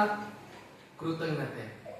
ದೇವರು ನಮ್ಮಲ್ಲಿ ನೋಡುವಂತ, ದೇವರು ನಮ್ಮನ್ನು ಆಶೀರ್ವದಿಸಬೇಕಂದ್ರೆ ದೇವರು ನಮ್ಮಲ್ಲಿ ಎದು ನೋಡುವಂತ ಮೊದಲನೇ ಗುಣಲಕ್ಷಣ ಏನಿದೆ? ಕೃತಜ್ಞತೆ ಉಳ್ಳವರಾಗಿರ್ಬೇಕು. ಅನ್ಯ ಜನರ ಹಾಗೆ ನಾವು ಇದ್ರೆ ಮತ್ತೆ ಅವ್ರು ನಮ್ಗೆ ವ್ಯತ್ಯಾಸ ಇಲ್ಲ. ಅನ್ಯ ಜನರಿಗೂ ಕೃತಜ್ಞತೆ ಇರಲ್ಲ, ನಮ್ಗೆ ಕೃತಜ್ಞತೆ ಇಲ್ಲ ಅಂದ್ರೆ ಅವರು ನಮ್ಗೆ ಏನ್ ವ್ಯತ್ಯಾಸ ಇದೆ? ನನ್ನ ಅಭಿಲಾಷೆ ನಾನು ಆಗ್ಲೇ ಹೇಳಿದಾಗೆ, ನಾವು ಯಾರು ಬಡತನದಲ್ಲಿ ಇರಬಾರ್ದು, ನಾವೆಲ್ಲ ಶ್ರೀಮಂತರಾಗಿ ಇರ್ಬೇಕು. ಹಲ್ಲೆಲೂಯಾ. ಯಾಕೆ ಗೊತ್ತಾ? ನಾವು ಆರಾಧಿಸುವಂತ ದೇವ್ರು ಯಾರು? ಈ ಲೋಕದ ರಾಜ. ಈ ಲೋಕವನ್ನೇ ಸೃಷ್ಟಿಸಿದಂತ ದೇವರಿಗೆ ನಿನ್ಗೆ ಹಣಕಾಸು ಕೊಡಕ್ಕಾಗಲ್ವಾ? ನಿನ್ಗೆ ಆರೋಗ್ಯ ಕೊಡಕ್ಕಾಗಲ್ವಾ? ನಿನ್ಗೆ ಕೆಲಸ ಕೊಡಕ್ಕಾಗಲ್ವಾ? ನಿನ್ನ ಉನ್ನತ ಸ್ಥಾನಕ್ಕೆ ಎತ್ತಕ್ಕಾಗಲ್ವಾ? ದೇವರು ಕೊಡುವಂತ ಸ್ವಲ್ಪ ಕಾಸಲ್ಲಿ, ದೇವರು ಕೊಡುವಂತ ಸ್ವಲ್ಪ ಕೆಲಸದಲ್ಲಿ, ದೇವರು ಕೊಟ್ಟಂತ ಒಂದು ಮನೆಯಲ್ಲಿ, ಅಯ್ಯೋ ಸ್ವಂತ ಮನೆ ಇಲ್ಲ ಅಂತ ಯಾರು ಚಿಂತೆ ಮಾಡಬೇಡಿ. ಅಟ್ಲೀಸ್ಟ್ ಬಾಡಿಗೆ ಮನೆಯಲ್ಲಿ ನಾವು ಇದ್ದೀವಲ್ಲ, ಅದಕ್ಕೆ ಕೃತಜ್ಞತೆ ಇರಬೇಕು. ನಾವು ಎಷ್ಟು ಕೃತಜ್ಞತೆಯನ್ನು ದೇವರಿಗೆ ಸಲ್ಲಿಸುತ್ತೀವೋ, ದೇವ್ರು ನೋಡಿ ಇವ್ರಿಗೆ ಏನು ಇಲ್ಲ ಆದ್ರೂ ಕೃತಜ್ಞತೆವಾಗಿ ಪ್ರತಿ ಭಾನುವಾರ ಸಮಯಕ್ಕೆ ಆರಾಧನೆಗೆ ಬರ್ತಾರೆ. ನೋಡಿ ಇವ್ರು ಒಬ್ಬರೇ ಬರಲ್ಲ, 2 ಕೈ ಎಷ್ಟು ಚೆನ್ನಾಗಿದೆ ಇಲ್ಲಿ? 2 ಕೈ ಇದೆಯಾ? ಇದೆ 2 ಕೈ. 2 ಕೈಯಲ್ಲಿ 2 ಆತ್ಮ ಕರ್ಕೊ ಬರ್ಬೋದ? 2 ಜನ ಕರ್ಕೊ ಬರ್ಬೋದ? ನೋಡಿ ಇಲ್ಲಿ ಖಾಲಿ ಜಾಗ ಇರುತ್ತಾ? ಎಷ್ಟು ಜನ ಫಿಲಿಂ ಹೋಗಿದ್ರೆ? ಫಿಲಿಂ ಗೊತ್ತಾ? ಸಿನಿಮಾ ಥಿಯೇಟರ್ ಏನ್ ಯಾರು ಗೊತ್ತಿಲ್ವಾ? ಯಾರು ಹೋಗಿಲ್ವಾ ಫಿಲಿಂಗೆ? ಹೋಗಿಲ್ವಾ ಫಿಲಿಂಗೆ? ನಾನು ಹೋಗಿದ್ದೇನಪ್ಪ ಫಿಲಿಂಗೆ. ಮತ್ತೆ ನೋಡಿ, ನಾನು ಹೋಗಿದ್ದೀನಿ ಅಂತ ಹೇಳಿದ ಬೇರೆ, ನೀವ್ ಹೇಳ್ತೀರಾ ನಾನು ಹೋಗಿದ್ದೀನಿ ಅಂತ. ಒಂದು ಫಿಲಿಮು ಚೆನ್ನಾಗಿದ್ರೆ ನಾವೇನ್ ಮಾಡ್ತೀವಿ? ಬೇರೆಯವ್ರ ಹತ್ರ ಹೋಗಿ ಹೇಳ್ತೀವಲ್ಲ, ಹೌದಾ ಇಲ್ವಾ? ಅವನು ಸಿನಿಮಾಗೆ ಹೋಗಿ ನೋಡ್ತಾನೆ, ನಿಮ್ಗೇನ ಸಿಗುತ್ತಾ? ಅವನು ಹೋಗಿ ನೋಡ್ತಾನೆ, ಥಿಯೇಟರ್ ಅವನಿಗೆ ಕಾಸು ಬರುತ್ತೆ, ಹೀರೋಗೆ ಕಾಸು ಹೋಗುತ್ತೆ. ಇವಾಗ ಯಾವ್ದೋ ಒಂದು ಹೋಟೆಲ್ಗೆ ಹೋಗ್ತೀರಾ ಅಂತ ಹೇಳ್ಕೊಂಡು ಅಲ್ಲಿ ಹೋಗಿ ತಿನ್ಕೊಂಡ್ ಬರ್ತೀರಾ. ನೀವ್ ಬಂದು ನನ್ಗೆ ಹೇಳ್ತೀರ, ಬ್ರದರ್ ಅಲ್ಲಿ ಊಟ ಚೆನ್ನಾಗಿದೆ, ನಾನೇನ್ ಮಾಡ್ತೀನಿ, ಕಾರೋ ಬೈಕೋ ತಗೊಂಡು ಅಲ್ಲಿ ಹೋಗಿ ತಿನ್ಕೊಂಡ್ ಬರ್ತೀನಿ. ನಿಮ್ಗೇನೋ ಸಿಗುತ್ತಾ? ಆ ಹೋಟೆಲ್ ಮಾಲೀಕನ್ ಏನ್ ಸಿಗುತ್ತೆ? ನಾನ್ ಕಾಸು ಕೊಟ್ಟಿರ್ತೀನಿ, ತಿಂದಿರ್ತೀನಿ. ಕರೆಕ್ಟ್ ಅಲ್ವಾ? ಈ ಲೋಕದ ಜನನೇ ಸಿನಿಮಾ ಚೆನ್ನಾಗಿದೆ ಅಂತ ಹೇಳ್ತಾರೆ, ಊಟ ಚೆನ್ನಾಗಿದ್ರೇನೋ ಬೇರೆಯವ್ರಿಗೆ ಹೇಳ್ತಾರೆ. ನಾವು ದೇವ್ರು ನಮ್ ಜೀವಿತದಲ್ಲಿ ಒಳ್ಳೇದು ಮಾಡಿದಾನಂತ ನಾವು ಯಾವಾಗಾದ್ರೂ ಬೇರೆಯವ್ರಿಗೆ ಹೇಳ್ತೀವ? ದೇವ್ರಿಗೆ ನಾವು ಹೇಗೆ ಕೃತಜ್ಞತೆ ತೋರಿಸೋದು? ಈಗ ಒಂದ್ ವೇಳೆ ದೇವ್ರ ಮೇಲಿಂದ ಜಂಪ್ ಮಾಡಿ ಮುಂದೆ ಬಂದು ನಿಂತ್ಕೊಂಡ್ಬಿಟ್ರೆ ಎಷ್ಟು ಜನ ಕಂಡಿಡ್ತಾರೆ ಇದು ದೇವ್ರಂತ? ಕಂಡಿಡ್ತೀರಿ ಯಾರಾದ್ರು? ನಾನ್ ಕಂಡಿಡಿಯಲ್ಲಪ್ಪ. ಹಂಗಾಗಿ ನೀವೇನ್ ಅನ್ಬೇಕು ನೋಡಿ, ನಮ್ ಪಾಸ್ಟ್ಗೆ ಕಂಡಿಡಿಯಕ್ಕಾಗಲ್ಲ, ನಾವೆಲ್ಲಿ ಕಂಡಿಡ್ತೀವಿ ಅಲ್ವಾ? ಯಾಕಂದ್ರೆ ಶಿಷ್ಯರಿಗೆ ಕಂಡಿಡ್ಲಿಲ್ಲ. ಸತ್ಯವೇದಲ್ಲಿ ಓದ್ತೀವಿ, ಒಂದಿನ ಬೆಳಗಿನ ಜಾವ 4 ಗಂಟೆಗೆ ಶಿಷ್ಯರು ಬಂದು ಯಾರ ಜೊತೆ ಇದ್ರು? ಯೇಸು ಸ್ವಾಮಿ ಜೊತೆ ಇದ್ರು. ಹೌದಾ? ಎಷ್ಟು ವರ್ಷ ಇದ್ರು? 3.5 ವರ್ಷ ಯೇಸು ಸ್ವಾಮಿ ಜೊತೆ ಶಿಷ್ಯರು ಇದ್ರು. ಅಂತ ಶಿಷ್ಯರ ಮುಂದೆ ಯೇಸು ಸ್ವಾಮಿ ಬಂದಾಗ್ಲೇ ಶಿಷ್ಯರಿಗೆ ಕಂಡಿಡಿಯಕ್ಕಾಗಿಲ್ಲ. ಅಯ್ಯೋ ದೇವ ದೇವ ದೇವ ಅಂತಾರೆ. ಯಾರನ್ನ? ದೇವ್ರನ್ನ. ನಾವು ಏನಂತೀವಿ? ನಾವು ದೇವರನ್ನ ಅಂತೀವಿ. ಯಾಕೆ ನಾವು ನೋಡಿಲ್ಲ. ಯಾಕೆ ಸತ್ಯವೇದ ಏನಂತದೆ? ಆತನು ಅಗಮ್ಯವಾದ ಬೆಳಕಿನಲ್ಲಿ ವಾಸಿಸುವಂತ ದೇವರು. ಯಾರು ನೋಡಕ್ಕಾಗಲ್ಲ. ಈಗ ಸಣ್ಣ ಸೂರ್ಯನೇ ನಾವು ನೋಡಕ್ಕಾಗಲ್ಲ, ಅದಕ್ಕಿಂತ ಎಷ್ಟೊಂದು ಪಟ್ಟು ದೇವರು ಅಗಮ್ಯವಾದ ಬೆಳಕಿನಲ್ಲಿ ವಾಸ ಮಾಡ್ತಾರೆ. ಅಂತವ್ರು ನಾವು ನೋಡಕ್ಕಾಗಲ್ಲ. ಅದ್ರ ಟಿವಿಯಲ್ಲಿ ಇವಾಗ ತುಂಬಾ ಸೇವಕರು ಹೇಳ್ತಾ ಇದಾರೆ, ದಯವಿಟ್ಟು ಹೇಳ್ತೀನಿ, ಅಂತವಲ್ಲ ಯಾರು ನಂಬಕ್ ಹೋಗ್ಬೇಡಿ, ಯಾರು ಅಂತವಲ್ಲ ಇಲ್ಲ, ಯಾರು ದೇವರನ್ನು ನೋಡಿಲ್ಲ, ಸುಮ್ನೆ ಹೇಳ್ತಾರೆ. ಸೊ ನೀವು ಅಂತವರನ್ನು ಹುಡ್ಕೊಂಡು ತಡೆ ಕೊಡೋದು, ಪ್ರಾರ್ಥನೆ ಮಾಡಿ ಕಾಣಿಕೆ ಹಾಕ್ತೀನಿ ನಿಮ್ಗೆ ಇದಾಗತ್ತೆ ಅದಾಗತ್ತೆ ಅಂದ್ರೆ ದಯವಿಟ್ಟು ಯಾವ್ದನ್ನ ನಂಬಕ್ ಹೋಗ್ಬೇಡಿ. ಸೊ ನಾವು ದೇವರಿಗೆ ಕೃತಜ್ಞತೆ ಹೇಗೆ ಸಲ್ಲಿಸೋದು? ಸೊ ಯೇಸು ಸ್ವಾಮಿ ನಮ್ಮ ಜೀವಿತದಲ್ಲಿ ಮಾಡಿದಂತ ಕೆಲಸವನ್ನ ನಾವೇನ್ ಮಾಡ್ಬೇಕು? ಬೇರೆಯವರಿಗೆ ಸಾರೋದ್ರ ಮುಖಾಂತರ ನಮ್ಮ ಕೃತಜ್ಞತೆಯನ್ನ ನಾವು ದೇವರಿಗೆ ಸಲ್ಲಿಸದಂಗೆ, ನಮ್ಮ ಕೃತಜ್ಞತೆ ನಾವು ಸಲ್ಲಿಸುವಾಗ ದೇವ್ರ ಏನ್ ಮಾಡ್ತಾನೆ? ನಮ್ಮನ್ನ ಆಶೀರ್ವದಿಸ್ತಾನೆ. ಹಲ್ಲೆಲೂಯಾ. ಈಗ ದೇವರು ನಿಮ್ಮನ್ನು ಆಶೀರ್ವದಿಸ್ಬೇಕಂದ್ರೆ ಮೊದಲನೇದಾಗಿ ದೇವರು ನಮ್ಮಲ್ಲಿ ಎದುರು ನೋಡುವಂತ ಗುಣಲಕ್ಷಣವೇನಂದ್ರೆ ಏನು? ಕೃತಜ್ಞತೆ. ನಾನು ಕಂಪ್ಯೂಟರ್ ಸರ್ವಿಸ್ ಮಾಡ್ತೇನೆ. ಏನ್ ಮಾಡ್ತೇನೆ? ಕಂಪ್ಯೂಟರ್ ಲ್ಯಾಪ್ಟಾಪ್ಸ್ ಎಲ್ಲ ಸರ್ವಿಸ್ ಮಾಡ್ತೇನೆ. ಆವಾಗ ನಾನು ಒಬ್ರು ಮನೆಗೆ ಹೋಗಿದ್ದೆ. ಒಬ್ರು ಮನೆಯಲ್ಲಿ ಹೋಗಿ ಅವ್ರ ಕಂಪ್ಯೂಟರ್ನ ಸರ್ವಿಸ್ ಮಾಡಕ್ಕೆ ಹೋಗಿ ರಿಪೇರ್ ಫಿಕ್ಸ್ ಮಾಡಕ್ಕೆ ನಾನು ಅಲ್ಲಿ ಹೋಗಿದ್ದೆ. ಅದೇ ಸಮಯಕ್ಕೆ ಒಂದು ವಯಸ್ಸಾದ ಒಂದು ವ್ಯಕ್ತಿನ ಅಲ್ಲಿ ಬಂದಿದ್ರು. ಅಲ್ಲಿ ಬಂದು ಅವರು ಏನೋ ಮಾತಾಡ್ತಾ ಇರುವಾಗ ಸಡನ್ ಆಗಿ ಅವ್ರಿಗೆ ಹೊಟ್ಟೆ ಎದೆಲ್ಲ ಉರಿತಾ ಇದೆ, ತಲೆ ನೋವ್ತಾ ಇದೆ, ತಲೆ ಸುತ್ತಾ ಇದೆ ಅಂತ ಅವ್ರು ಹೇಳ್ತಾ ಇದ್ರು. ಅವ್ರು ಬಂದು ಹೊರದೇಶದವರು. ಹೊರದೇಶದಲ್ಲಿ ಏನ್ ಕಾನೂನು ಅಂದ್ರೆ, ಒಬ್ಬರಿಗೆ ಹುಷಾರಿಲ್ಲ ಅಂದ್ರೆ ಅವ್ರ ಆಂಬುಲೆನ್ಸ್ ಅಲ್ಲಿ ಮಾತ್ರ ಹಾಸ್ಪಿಟಲ್ಗೆ ಹೋಗ್ಬೇಕು. ನಮ್ಮ ಸ್ವಂತ ಕಾರ್ಗಳಲ್ಲಿ ಅವ್ರನ್ನ ಕರ್ಕೊಂಡು ಹೋಗ್ಬಾರ್ದು. ನಮ್ಮ ಕಾರ್ಗಳಲ್ಲಿ ಅವ್ರು ಕರ್ಕೊಂಡು ಹೋದ್ರೆ, ಅವ್ರು ತೀರೋದ್ರೆ ನಮ್ಮ ಮೇಲೆ ಕೇಸ್ ಬೀಳುತ್ತಂತೆ ಹೊರದೇಶದಲ್ಲಿ. ಸೊ ಅವ್ರು ಬಂದು ಹೊರದೇಶದವರು. ಅವ್ರು ಬಂದು ಭಯ ಆಯ್ತು, ಅಯ್ಯೋ ಇವ್ರಿಗೆ ಏನಾದ್ರು ಆಗ್ಬಿಟ್ರೆ ಏನ್ ಮಾಡೋದು ಅಂತ. ನಾನು ಇದೇ ಊರವನು, ನಿಮ್ಗೆ ಏನಾಗಲ್ಲ, ನಿಮ್ ಕಾರಲ್ಲೇ ಕರ್ಕೊಂಡು ಹೋಗೋಣ ಅಂತ ಅಲ್ಲಿ ಹೇಳಿ ನೈಟ್ 12 ಗಂಟೆಗೆ ಅವರನ್ನು ಕರ್ಕೊಂಡು ಒಂದು ಚಿಕ್ಕ ಹಾಸ್ಪಿಟಲ್ ಕರ್ಕೊಂಡು ಹೋಗಿದ್ವಿ. ನಾನು ಜೊತೆಲಿ ಹೋಗಿದ್ದೆ. ಹೋಗ್ಬಿಟ್ಟು ಅವ್ರಿಗೊಂದು ಸಣ್ಣ ಟ್ರೀಟ್ಮೆಂಟ್ ಕೊಟ್ಬಿಟ್ಟು, ಇಲ್ಲಿ ಆಗಲ್ಲ ಸರ್, ನೀವು ದೊಡ್ಡ ಹಾಸ್ಪಿಟಲ್ ಕರ್ಕೊಂಡು ಹೋಗಿ ಅಂತ ಅವ್ರು ಹೇಳಿದ್ರು. ನಾವೇನ್ ಮಾಡಿದ್ರೆ ಒಂದು ಸಣ್ಣ ಟ್ರೀಟ್ಮೆಂಟ್ ಕೊಟ್ಟು ಒಂದು ದೊಡ್ಡ ಹಾಸ್ಪಿಟಲ್ಗೆ ಕರ್ಕೊಂಡು ಹೋಗಿದ್ವಿ. ಕರ್ಕೊಂಡು ಹೋಗಿ ಅಲ್ಲಿ ಅವ್ರ ಮಕ್ಕಳಿಗೆ ಫೋನ್ ಮಾಡಿದ್ವಿ. ಅವ್ರಿಬ್ಬರು ಗಂಡು ಮಕ್ಕಳು ಬಂದಿದ್ರು. ಬಂದ್ಮೇಲೆ ಅವ್ರು ದೊಡ್ಡ ಹಾಸ್ಪಿಟಲ್, ಸರ್ ನೀವು ಫಸ್ಟ್ ತೋರಿಸಿದ್ರಲ್ಲ ಹಾಸ್ಪಿಟಲ್ ರಿಪೋರ್ಟ್ ಎಲ್ಲ ಎಲ್ಲಿದೆ ಅಂತ ನಮ್ಮನ್ನು ಕೇಳಿದ್ರು. ನಾವೇನ್ ಮಾಡ್ಬಿಟ್ಟಿದ್ವಿ, ಅರ್ಜೆಂಟ್ ಅಲ್ಲಿ ಆ ರಿಪೋರ್ಟ್ ಎಲ್ಲ ನಾವ್ ಅಲ್ಲೇ ಬಿಟ್ಬಿಟ್ಟಿದ್ವಿ. ಆ ಇಬ್ರು ಮಕ್ಕಳು ಏನ್ ಮಾಡಿದ್ರು ಗೊತ್ತಾ? ನಮ್ಮ ಮೇಲೆ ಜೋರ್ ಮಾಡ್ತಾ ಇದಾರೆ, ಯಾಕೆ ರಿಪೋರ್ಟ್ ತಂದಿಲ್ಲ, ಯಾಕೆ ಬಿಟ್ಟು ಬಂದ್ರಿ, ನೀವ್ ತರಬೇಕಾಯ್ತಲ್ಲ ಅಂತ. ನಾನ್ ಯಾರು? ನಿನ್ನೆ ಸಹಾಯಕ್ಕೆ ಬಂದಿದ್ದೀನಿ, ನಿಮ್ಮ ಅಪ್ಪನ ಉಳಿಸಿದ್ದೀನಿ. ಡಾಕ್ಟರ್ ಅಂತ ನೀವು ಸರಿಯಾದ ಸಮಯ ಕರ್ಕೊಂಡ್ ಬಂದಿದ್ದೀರಾ, ಅದಕ್ಕೆ ಅವ್ರು ಇವತ್ತು ಉಳಿಸಿದ್ದಾರೆ, ಇಲ್ಲಾದ್ರೆ ಯಾವಾಗಲೂ ಹೋಗ್ಬಿರ್ಬೋದು ಅಂತ ಡಾಕ್ಟರ್ ಹೇಳಿದ್ರೆ, ಇವ್ರ ಮಕ್ಳು ಏನ್ ಮಾಡ್ತಾರೆ? ನಮ್ಮ ಮೇಲೆ ರೋಪ್ ಆಗ್ತವ್ರೆ. ನೋಡಿದ್ರ ಜನರಿಗೆ ಕೃತಜ್ಞತೆ ಇದೆಯಾ? ನಾನು ನನ್ನ ಕೆಲಸ ಬಿಟ್ಟು ನೈಟ್ 12 ಗಂಟೆ ಅವ್ರು ಕರ್ಕೊಂಡು ಹೋಗಿ ಹಾಸ್ಪಿಟಲ್ ಅಲ್ಲಿ ಸೇರಿಸಿ ಕರ್ಕೊಂಡೋದ್ರೆ ಜನ ಏನ್ ಮಾಡಿದ್ರು? ನನ್ನ ಮೇಲೆನೆ ಆಪಾದನೆ, ರೋಪ್ ಹೊಡಿತಾರೆ. ಜನರ ಹತ್ರ ಕೃತಜ್ಞತೆ ಸಿಕ್ಕೋದು ಕಷ್ಟ.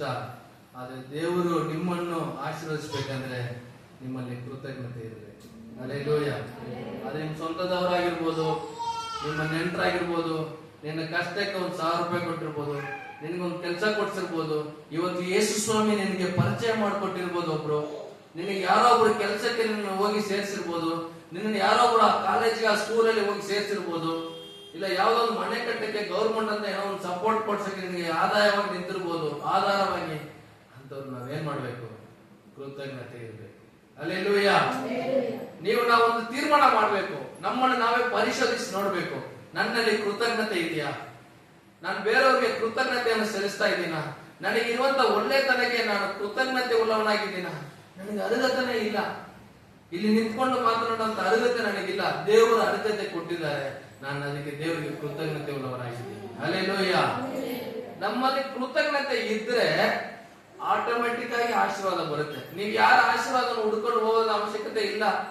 ನೀವು ಎಷ್ಟು ಕೆಲವರು ಹೇಳ್ತಾರೆ, ಬ್ರದರ್ ನಾವು 10 ವರ್ಷದಿಂದ ವಿಶ್ವಾಸಿ, 15 ವರ್ಷದಿಂದ ವಿಶ್ವಾಸಿ, ಆದ್ರೆ ಇನ್ನು ಸಾಲ ಇದೆ ಬ್ರದರ್, ಇನ್ನು ತೊಂದರೆ ಇದೆ ಬ್ರದರ್, ಇನ್ನು ಹಣಕಾಸು ತೊಂದರೆ ಇದೆ ಅಂತವ್ರು ಕರೆಸಿ ನೀವು ಮಾತಾಡಿದ್ರೆ ಅವ್ರಿಗೆ ಕೃತಜ್ಞತೆನೇ ಇರಲ್ಲ. ಅದಕ್ಕೆ ಅವ್ರ ಜೀವಿತದಲ್ಲಿ ಆಶೀರ್ವಾದನೇ ಇಲ್ಲ. ನೀವಾಗ ನಿಮ್ಮನ್ನು ನೀವೇ ಪರಿಶೋಧಿಸಿ ನೋಡಿ. ನನ್ನ ಮನೇಲಿ ಯಾಕೆ ಆಶೀರ್ವಾದ ಇಲ್ಲ? ನನ್ನ ಜೀವಿತದಲ್ಲಿ ಯಾಕೆ ಆಶೀರ್ವಾದ ಇಲ್ಲ? ನಾನು ಯಾಕೆ ಚೆನ್ನಾಗಿಲ್ಲ? ನಮ್ಮ ಸ್ವಂತದವ್ರ ಮಧ್ಯದಲ್ಲಿ ಯಾಕೆ ಚೆನ್ನಾಗಿಲ್ಲ? ಸತ್ಯವೇದದಲ್ಲಿ ದೇವರು ತುಂಬಾ ಚೆನ್ನಾಗಿ ಹೇಳಿದ್ದಾರೆ. ಏನ್ ಹೇಳಿದಾರೆ ಅಂದ್ರೆ, ಅನ್ಯ ಜನರ ಮುಂದೆ ನಿನ್ನನ್ನು ತಲೆಪಿಸ್ತಾನಂತೆ. ಎಲ್ಲಿ? ಅನ್ಯ ಜನರ ಮುಂದೆ, ಶತ್ರುಕರ ಮುಂದೆ, ನಿನ್ನ ವಿರೋಧಿಗಳ ಮುಂದೆ, ನಿನ್ನ ಸಂಬಂಧಿಕರ ಮುಂದೆ. ಆಬ್ರಹಾಮನ ದೇವರು ಕರೆದ್ರು. ಯಾರನ್ನ ಕರೆದ್ರು? ಆಬ್ರಹಾಮನ ಕರೆದ್ರು. ಎಲ್ಲಿ ಕರೆದ್ರು? ಒಬ್ಬನೇ ಕರೆದ್ರು. ಆದ್ರೆ ಆಬ್ರಹಾಮನ ಹೆಚ್ಚು ಸ್ಥಾನಕ್ಕೆ ದೇವರು ಉನ್ನತ ಸ್ಥಾನಕ್ಕೆ ಎತ್ತಿದ್ರು. ಯಾರ ಮುಂದೆ? ಅವನ ಸ್ವಂತದವರ ಮುಂದೆನೆ. ಈಗ ದೇವರು ನಿಮ್ಮನ್ನು ಆಶೀರ್ವದಿಸ್ಬೇಕಂದ್ರೆ ಯಾರ ಮುಂದೆ ಮಾಡ್ತಾರೆ? ಯಾರೋ ಹಿಂದೆ ಅಲ್ಲ, ನಿಮ್ ಸ್ವಂತದವರ ಮುಂದೆನೆ, ಅವರ ಕಣ್ಣು ಮುಂದೆನೆ. ನಿನ್ನನ್ನು ಯಾರು ಹೀಯಾಳಿಸಿದ್ರು ಅವ್ರ ಮುಂದೆನೆ, ನಿನ್ನ ಯಾರು ಶತ್ರು ಮಾಡಿದ್ರು ಅವ್ರ ಮುಂದೆನೆ, ನಿನ್ನನ್ನು ಯಾರು ವಿರೋಧಿಸಿದ್ರು ಅವ್ರ ಮುಂದೆನೆ. ಆದ್ರೆ ದೇವರು ನಮ್ಮಲ್ಲಿ ನೋಡುವಂತ ಒಂದು ಗುಣಲಕ್ಷಣ ಏನಂದ್ರೆ ಕೃತಜ್ಞತೆ ಇರಬೇಕು. Hallelujah, hallelujah. ನಮ್ಮ ಜೀವಿತದಲ್ಲಿ ಕೃತಜ್ಞತೆ ದೇವರು ಎದ್ದು ನೋಡ್ತಾರೆ. ಎರಡನೇದಾಗಿ ದೇವರು ನಮ್ಮಲ್ಲಿ ಎದು ನೋಡುವಂತ ಕೆಲಸ ಏನಂದ್ರೆ, ನಾವೊಂದು ಒಳ್ಳೆ ಫ್ರೆಂಡ್ ಅನ್ನ ಸಂಪಾದನೆ ಮಾಡ್ಬೇಕು. ಯಾರನ್ನ ಮಾಡ್ಬೇಕು? ಒಳ್ಳೆ ಫ್ರೆಂಡ್. ಅನೇಕ ಫ್ರೆಂಡ್ ಅನ್ನು ಪರಿಚಯ ಮಾಡ್ಕೊಡ್ತೀವಿ, ಬಟ್ ಎಲ್ಲದಕ್ಕೂ ಮುಂಚೆ ನಮ್ಗೆ ಒಳ್ಳೆ ಫ್ರೆಂಡ್ ಯಾರು ಗೊತ್ತಾ? ಯೇಸು ಸ್ವಾಮಿ. ಹಲ್ಲೆಲೂಯಾ. ಫ್ರೆಂಡು ಅವರೇ, ಅಣ್ಣನೂ ಅವರೇ, ತಮ್ಮನೂ ಅವರೇ, ಎಲ್ಲ ಅವರೇ. ಅಂತ ಒಂದು ಸಂಬಂಧ ನಮಗೂ ದೇವರಿಗೆ ಇರೋದಾದರೆ ನಮ್ಮನ್ನ ದೇವರು ಆಶೀರ್ವದಿಸ್ತಾನೆ. ಯಾರಾದ್ರೂ ನಿಮ್ಮ ಮನಸ್ಸಲ್ಲಿ ಬ್ರದರ್ ನನ್ನ ಜೀವಿತದಲ್ಲಿ ಆಶೀರ್ವಾದ ಇಲ್ಲ ಅಂತ ನೀವು ಯಾರಾದ್ರೂ ಹೇಳೋದಾದ್ರೆ ನಾನು ನಿಮ್ಗೆ ಹೇಳ್ತೀನಿ, ನಿಮ್ಮನ್ನು ನೀವೇ ಪರಿಶೋಧಿಸಿ ನೋಡಿ. ನಿಮ್ಗೆ ಕೃತಜ್ಞತೆ ಇದೆಯಾ? ನಿಮ್ಗೆ ಯಾರೋ ಒಬ್ರು ಸಹಾಯ ಮಾಡಿದ್ರು, ಅವ್ರ ಮೇಲೆ ನಿಮ್ಗೆ ಕೃತಜ್ಞತೆ ಮರ್ಯಾದೆ ಇದೆಯಾ? ದೇವರು ನಿಮ್ಮ ಜೀವಿತದಲ್ಲಿ ಎಷ್ಟೋ ಸಹಾಯ ಮಾಡಿದ್ದಾರೆ, ನಿಮ್ಗೆ ಕೃತಜ್ಞತೆ ಇದೆಯಾ? ಎರಡನೇದಾಗಿ, ಒಳ್ಳೆ ಫ್ರೆಂಡ್ ಅನ್ನು ನಾವು ಸಂಪಾದನೆ ಮಾಡಿದೀವ. ಈಗ ಯಾರೋ ಒಬ್ರು ಗಾರೆ ಕೆಲಸದ ಜೊತೆ ಇರ್ತಾನೆ. ಏನಾಗ್ತಾನೆ ಅವನು? ಗಾರೆ ಕೆಲಸ ಮಾಡುವಂತ ಜೊತೆ ಒಬ್ಬ ವ್ಯಕ್ತಿ ಇದ್ರೆ ಅವನು ಏನಾಗ್ತಾನೆ? ಅವನು ಗಾರೆ ಕೆಲಸನೇ ಮಾಡ್ತಾನೆ. ಒಬ್ಬನು ಕುಡುಕರ ಜೊತೆ ಒಬ್ಬ ಇರ್ತಾನೆ, ಅವನು ಏನಾಗ್ತಾನೆ? ಒಬ್ರು ಕಾರ್ಪೆಂಟರ್ ಕೆಲಸ ಮಾಡ್ತಾನೆ, ಅವನ ಜೊತೆ ಇನ್ನೊಬ್ಬ ಬರ್ತಾನೆ, ಅವನು ಏನಾಗ್ತಾನೆ? ಪೇಂಟರ್ ಕೆಲಸ ಒಬ್ಬ ಮಾಡ್ತಾನೆ, ಅವನ ಜೊತೆ ಬರ್ತಾನೆ, ಅವನು ಯಾರಾಗ್ತಾನೆ? ಪೇಂಟರ್. ನಾವು ಯಾರ ಜೊತೆ ಇರ್ತೀವೋ, ನಮ್ಮ ಜೊತೆ ಯಾರಿದಾರೋ ಅವರಂಗೆ ನಾವು ಆಗ್ತೀವಿ. ಸೊ ಈ ಲೋಕದಲ್ಲಿ ಸತ್ಯವೇದದ ಪ್ರಕಾರ ನಾವು ಒಳ್ಳೆ ಫ್ರೆಂಡ್ ಅನ್ನ ನಾವು ಸಂಪಾದನೆ ಮಾಡ್ಕೋಬೇಕು. ಈಗ ಬೈಬಲ್ ಅಲ್ಲಿ ಒಂದು ಫ್ರೆಂಡ್ಶಿಪ್ ಇದೆ, ದಾವೀದು ಮತ್ತೆ ಜೋನಥನ್ ಯಾರು? ಸೌಲಿನ ಮಗ. ಸೌಲ್ ಏನ್ ಮಾಡ್ತಾನೆ ಗೊತ್ತಾ? ಯಾವಾಗ್ಲೂ ದಾವೀದನ ಸಾಯಿಸ್ಬೇಕಂತ ಡಿಸೈನ್ ಮಾಡೋದು, ಹೆಂಗಾದ್ರೂ ಅವನ್ನ ಸಾಯಿಸ್ಬಿಡ್ಬೇಕು ಅಂತ ಅವನು ಸೌಲನ್ನ ತುಂಬಾ ಪ್ರಯತ್ನ ಮಾಡ್ತಾನೆ. ಅವಾಗೆಲ್ಲ ಕಾಪಾಡಿದ್ ಯಾರು ಗೊತ್ತಾ? ಜೋನಥನ್. ನಿಮ್ಮನ್ನ ಯಾರು ಮೊದಲೇ ನಮ್ಗೆ ಅಪ್ಪ, ಅಮ್ಮ, ಚಿಕ್ಕಪ್ಪ, ಮಾವ, ಅತ್ತೆ ಇರ್ಬೋದು, ಆದ್ರೆ ನಿಮ್ಮೊಂದು ಫ್ರೆಂಡ್ ಇದಾರ? ಫ್ರೆಂಡ್. ನಾವು ಕೆಲಸ ಮಾಡೋ ಸ್ಥಳದಲ್ಲಿ, ಓದುವಂತ ಸ್ಥಳದಲ್ಲಿ, ಕಾಲೇಜಲ್ಲಿ, ಸ್ಕೂಲಲ್ಲಿ, ಎಲ್ಲಾದ್ರೂ ಸಹ ನಮ್ಗೊಂದು ಫ್ರೆಂಡ್. ಈಗ ತುಂಬಾ ಜನ ಮನೆಯಲ್ಲಿ ಇರಕ್ಕೆ ಇಷ್ಟಪಡ್ತೀವ, ಫ್ರೆಂಡ್ಸ್ ಜೊತೆ ಇರಕ್ಕೆ ಇಷ್ಟಪಡ್ತೀವ? ನಿಜ ಹೇಳ್ಬೇಕು ಹೇಳಿ. ಫ್ರೆಂಡ್ಸ್ ಜೊತೆ ತುಂಬಾ ಸಮಯ ಕಳೆಯಕ್ಕೆ ಇಷ್ಟಪಡ್ತೀವಿ. ಹಾಗಾದ್ರೆ ನಾವು ಯಾರನ್ನು ಸಂಪಾದನೆ ಮಾಡಬೇಕು? ಒಳ್ಳೆ ಫ್ರೆಂಡ್ ಅನ್ನು ನಾವು ಸಂಪಾದನೆ ಮಾಡಬೇಕು. ಒಂದು ವೇಳೆ ನೀವು ಈ ವಿಡಿಯೋನ ನೀವು ಇನ್ಸ್ಟಾಗ್ರಾಮು ಎಲ್ಲಾದ್ರೂ ನೋಡಿರ್ತೀರ, ಒಂದು ವ್ಯಕ್ತಿ ಇದ್ದ, ಅವನಿಗೊಂದು ಒಳ್ಳೆ ಫ್ರೆಂಡ್ ಇದ್ದ, ಅವನೊಂದು ಕೆಟ್ಟ ಫ್ರೆಂಡು ಇದ್ದ. ಯಾರಿದ್ರು? ಕತೆ ಅಂದ್ರೆ ಎಷ್ಟು ಜನಕ್ಕೆ ಇಷ್ಟ? ಕತೆ ಇಷ್ಟನಾ? ಎಲ್ಲರಿಗೂ ಇಷ್ಟನಾ? ಎಲ್ಲರೂ ಕಿವಿ ಬಿಟ್ಕೊಳ್ಳಿ. ಒಬ್ಬ ವ್ಯಕ್ತಿ ಇದ್ದ, ಅವನೊಂದು ಕೆಟ್ಟ ಫ್ರೆಂಡ್ ಇದ್ದ, ಒಂದು ಒಳ್ಳೆ ಫ್ರೆಂಡ್ ಇದ್ದ. ಈ ಕೆಟ್ಟ ಫ್ರೆಂಡ್ಗೆ ಒಂದು ಉದ್ದೇಶ, ಇವನ್ ಹೆಂಗಾದ್ರೂ ಮೋಸ ಮಾಡ್ಬೇಕು, ಇವನ ಹತ್ರ ಹೆಂಗಾದ್ರೂ ದುಡ್ಡು ಕಿತ್ಕೋಬೇಕು, ಇವನನ್ನ ಏನಿದೆ ಮಾಡ್ಬೇಕು. ಅದಕ್ಕೆ ಇವನ್ ಅಡ್ಡ ಯಾರು? ಆ ಒಳ್ಳೆ ಫ್ರೆಂಡ್. ಆ ಒಳ್ಳೆ ಫ್ರೆಂಡ್ ಏನ್ ಮಾಡ್ತಾನೆ, ಯಾವಾಗ್ಲೂ ಇವನು ನಮ್ಮ ಕೆಟ್ಟ ಫ್ರೆಂಡ್ ಅಂತ ದೂರ ದೂರ ಮಾಡಿ ಕಾಪಾಡ್ತಾ ಇರ್ತಾನೆ. ಆವಾಗ ಈ ಕೆಟ್ಟ ಫ್ರೆಂಡ್ಗೆ ಒಂದಿನ ಒಂದು ಐಡಿಯಾ ಬಂತು, ಹೆಂಗಾದ್ರೂ ಅವ್ರಿಬ್ಬರು ಬೇರೆ ಬೇರೆ ಮಾಡ್ಬಿಡ್ಬೇಕು, ಆವಾಗ ನಾನು ಇವನನ್ನು ಮೋಸ ಮಾಡಕ್ ಹೋಗಲ್ಲ ಅಂತ ಅವ್ನು ತೀರ್ಮಾನ ಮಾಡಿದ. ಅದಕ್ಕೆ ಅವನು ಏನಂದ, ಒಂದು ನೋಡ್ ಮಚ್ಚ, ಈಗ ನೀನು ಅವನಿಗೆ ಫೋನ್ ಮಾಡ್ಬಿಟ್ಟು ಒಂದು 5,000 ಕಾಸು ಕೇಳಿ. ಎಷ್ಟ? 5,000 ಕಾಸು ಕೇಳು. ಅವ್ನು ಕೊಟ್ರೆ ನಿನ್ನೆ ಅವ್ನು ಒಳ್ಳೆ ಫ್ರೆಂಡ್, ಅವ್ನು ಕೊಟ್ಟಿರೋದ್ರೆ ಅವ್ನು ಯಾರು? ಕೆಟ್ಟ ಫ್ರೆಂಡ್ ಅವನು. ಸರಿ ಮಚ್ಚ, ನೀನ್ ಹೇಳ್ದಂಗೆ ನಾನು ಕೇಳ್ತೀನಿ ಅಂತ ಹೇಳ್ಬಿಟ್ಟು ಅವನ ಒಳ್ಳೆ ಫ್ರೆಂಡ್ ಫೋನ್ ಮಾಡ್ದ. ಮಚ್ಚ, ಅರ್ಜೆಂಟ್ ಆಗಿ ನನಗೆ ಒಂದು 5,000 ಕಾಸು ಬೇಕು, ಏನೋ ಆಕ್ಸಿಡೆಂಟ್ ಆಗ್ಬಿಟ್ಟಿದೆ, ಅರ್ಜೆಂಟ್ ಆಗಿ ಕಾಸು ಬೇಕಂತ ಹೇಳಿದ್ರೆ, ಸರಿ ಮಚ್ಚ ನನ್ನ ಹತ್ರ ಇವಾಗಿಲ್ಲ, ಸರಿ ಏನೋ ರೆಡಿ ಮಾಡ್ತೀನಿ, ಆದ್ರೆ ಟ್ರೈ ಮಾಡ್ತೀನಿ ಅಂತ ಅವ್ನು ಹೇಳ್ಬಿಟ್ಟು ಫೋನ್ ಇಟ್ಬಿಟ್ಟ. ಒಂದು ಅರ್ಧ ಗಂಟೆ ಆದ್ಮೇಲೆ ಈ ಕೆಟ್ಟ ಫ್ರೆಂಡ್ ಏನಂದ ಗೊತ್ತ ಅವನಿಗೆ, ಅವ್ನು ಒಳ್ಳೆ ಫ್ರೆಂಡ್ ಫೋನ್ ಮಾಡು, ಅವ್ನ ಮೊಬೈಲ್ ಸ್ವಿಚ್ ಆಫ್ ಆಗಿರುತ್ತೆ ನೋಡಂತ. ಏನಾಗಿರುತ್ತೆ? ಸ್ವಿಚ್ ಆಫ್ ಆಗಿರುತ್ತೆ.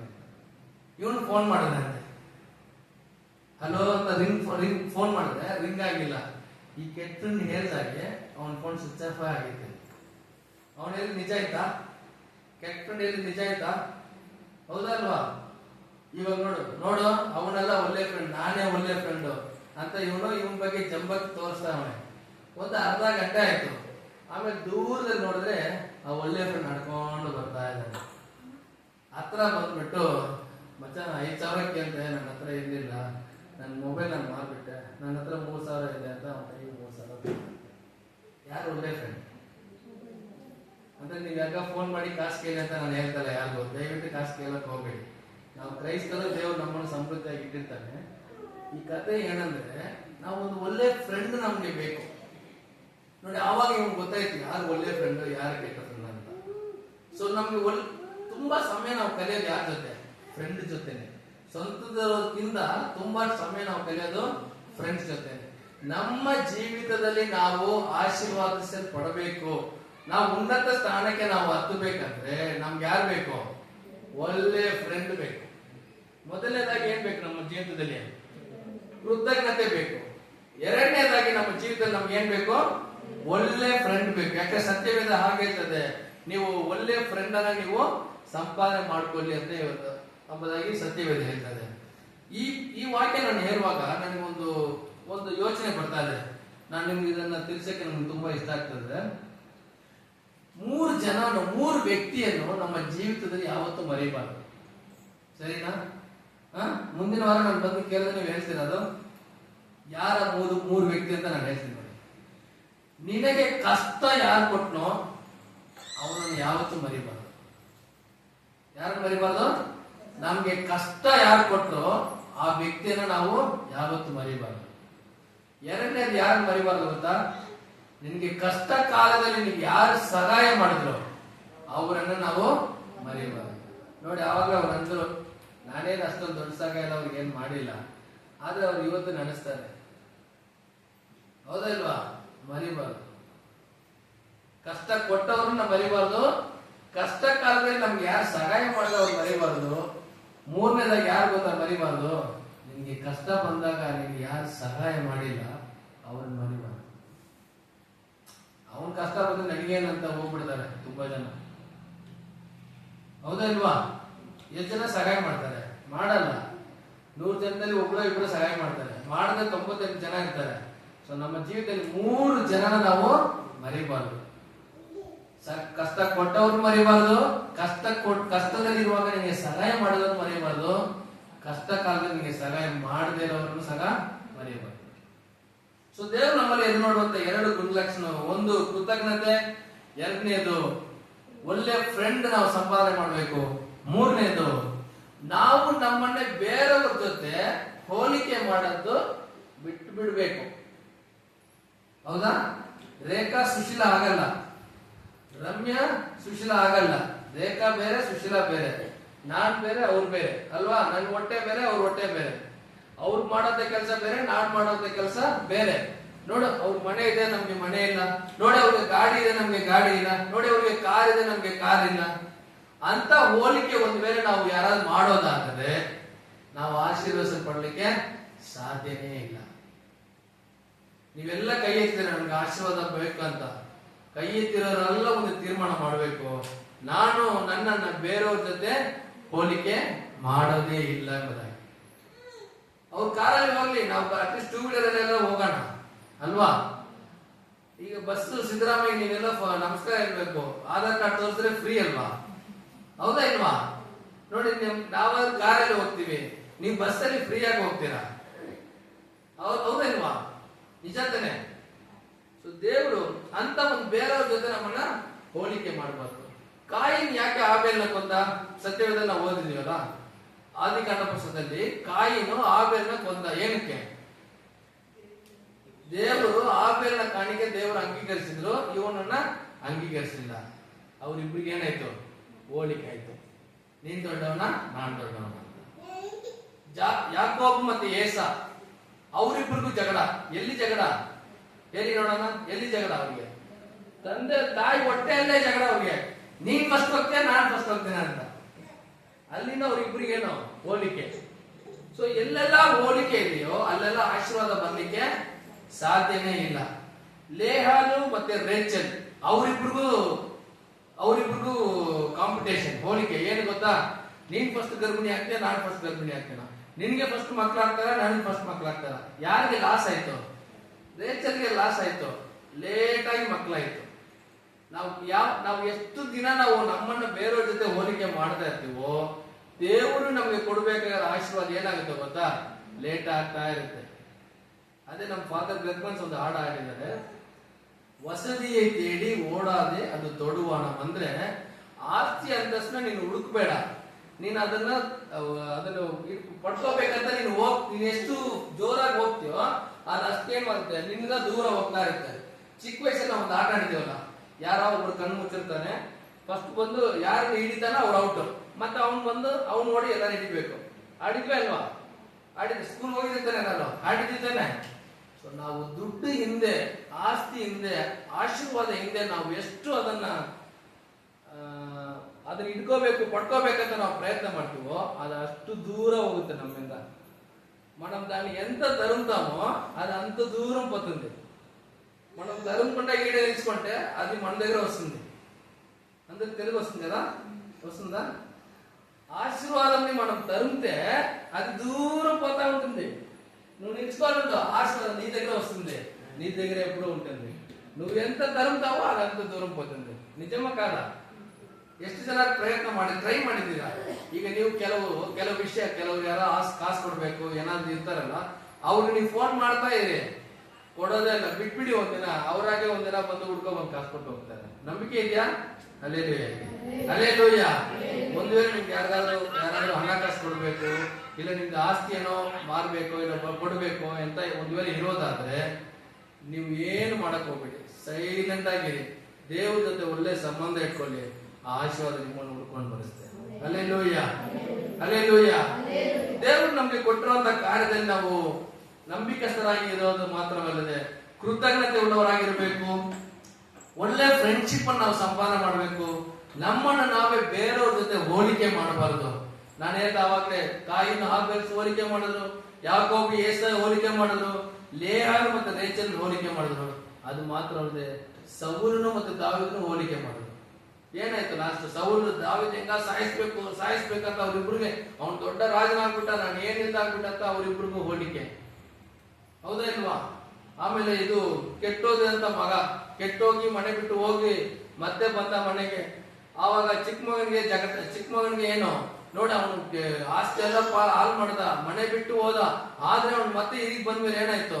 ದೊಡ್ಡ ಹಬ್ಬ ಮಾಡಿದ್ರು, ಅಲ್ಲಿನೂ ಜಗಳ. ಆಮೇಲೆ ಕೊರಿಂಥಿ ಸಭೆಯಲ್ಲಿ ಅದೇ ತರ ಜಗಳ. ಆಮೇಲೆ ಯೇಸು ಶಿಷ್ಯರ ಮಧ್ಯದಲ್ಲಿ ಕೂಡ ಅದೇ ಜಗಳನೆ, ಯಾರು ದೊಡ್ಡವರೆಂಬುದಾಗಿ. ಆದ್ರೆ ಫೈನಲಿ ನಾನು ಹೇಳ್ತೀನಿ, ನಮ್ಮ ಜೀವಿತದ ಆಶೀರ್ವಾದ ಬೇಕಂದ್ರೆ ನಾವೇನ್ ಮಾಡ್ಬೇಕು? ನಮ್ಮನ್ನು ನಾವು ಬೇರೆಯವ್ರ ಜೊತೆ ಹೋಲಿಕೆ ಮಾಡಬಾರದು. ಕೊನೆಯದಾಗಿ ನಾನು ಒಂದೇ ಒಂದು ಹೇಳಿ ನಾನು ಮುಗಿಸ್ಲಿಕ್ಕೆ ನಾನು ಇಷ್ಟಪಡ್ತೇನೆ. ಯೋಶುವನ ಪುಸ್ತಕದಲ್ಲಿ ನಾವು ಓದಿದ್ವಿ, ನಿಮ್ಮ ಮನೆಯಲ್ಲಿ ಹೋಗಿ ಓದಿ 6ನೇ ಅಧ್ಯಾಯ ಮತ್ತೆ 7ನೇ ಅಧ್ಯಾಯ 2 ಅಧ್ಯಾಯ ಓದಿ. ಯೋಶುವನ ಪುಸ್ತಕದಲ್ಲಿ 6ನೇ ಅಧ್ಯಾಯದಲ್ಲಿ ಒಂದು ಘಟನೆ ನಡೆದಿತ್ತು. ಎಲ್ಲ ಇಲ್ಲಿ ನೋಡಿ, ಸತ್ಯವೇದ ಮನೆಯಲ್ಲಿ ಹೋಗಿ ಓದಿ. ಯೋಶುವನ ಪುಸ್ತಕದಲ್ಲಿ 6ನೇ ಅಧ್ಯಾಯದಲ್ಲಿ ಒಂದು ಘಟನೆ ಬರೆದಿದೆ. ಏನ್ ಘಟನೆ ಅಂದ್ರೆ, ಯೋಶುವ ಅವರ ಜನರ ಸುತ್ತಕೊಂಡು ಎರಿಗೋ ಕೋಟೆಯನ್ನು ಬೀಳ್ತದೆ. ಅದನ್ನ ಮಾಡ್ತೇವಲ್ಲ, ಎರಿಗೋ ಕೋಟೆ ಬೀಳುತ್ತೆ ಅಂತ ಆಡ್ತೀವಲ್ಲ, ಆ ಎರಿಗೋ ಕೋಟೆ ಬೀಳಿದ್ದು ಬರೆದಿದೆ ಇಲ್ಲಿ ಬೈಬಲಲ್ಲಿ, ಯೋಶುವನ ಪುಸ್ತಕದಲ್ಲಿ 6ನೇ ಅಧ್ಯಾಯದಲ್ಲಿ. ಸರಿನಾ? ಇವಾಗ ಒಂದು ಕ್ವಶ್ಚನ್, ಯಾರ ಆನ್ಸರ್ ಹೇಳ್ತೀರಾ ನೋಡೋಣ. ಎರಿಗೋ ಕೋಟೆನ ಜನರ ಎಷ್ಟು ಸಲ ಸುತ್ತಿದ್ರು? ತಪ್ಪೇ ಇದ್ರೆ ನೀವು ನನ್ಗೆ ಕಾಸು ಕೊಡ್ಬೇಕು. ನೀವು ಕರೆಕ್ಟ್ ಹೇಳಿದ್ರೆ ನಾನು ಕಾಸು ಕೊಡ್ತೀನಿ. ಆ ಸಿಸ್ಟಮ್ ಮಾತ್ರ ಹೇಳಂಗಿಲ್ಲ. ಯಾರು ಕರೆಕ್ಟ್ ಆಗಿ ಹೇಳ್ತೀರೋ ನಾನು 500 ರೂಪಾಯಿ ಕಾಸು ಕೊಡ್ತೀನಿ. ತಪ್ಪೇ ಇದ್ರೆ ನೀವು ಕಾಸು ಕೊಡ್ಬೇಕು ನನಗೆ. ಹೇಳಿ, ಎಷ್ಟೆಲ್ಲ ಸುತ್ತಿದ್ದಾರೆ ಹೇಳಿ. ಹೇಳು ಸರಿನಾ? ತಪ್ಪು. ನೀವು ಹೇಳಿ. ಬೇರೆ ಯಾರಾದ್ರೂ ಹೇಳಿ ನೋಡೋಣ.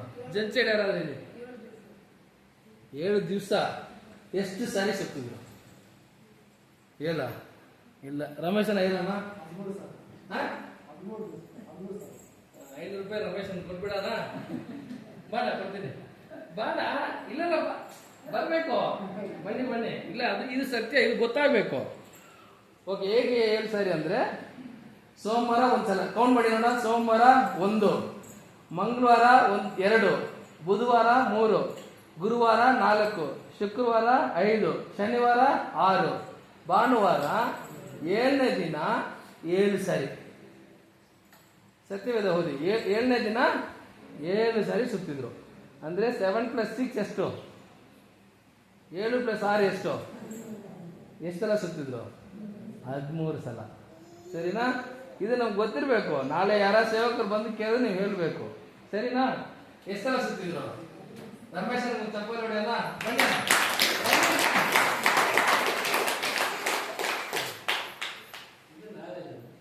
ರಮೇಶ್ ಇನ್ನೊಂದ್ಸಲ ಚಪ್ಪಲ್ ಹೊಡಿ ನೋಡೋಣ.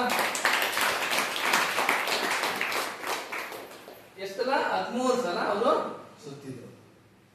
13 ಸಲ ಸುತ್ತಿ ಇಸ್ರಾಯೇಲ್ ಜನರಿಗೆ ಗೆಲುವು ಉಂಟಾಯಿತು.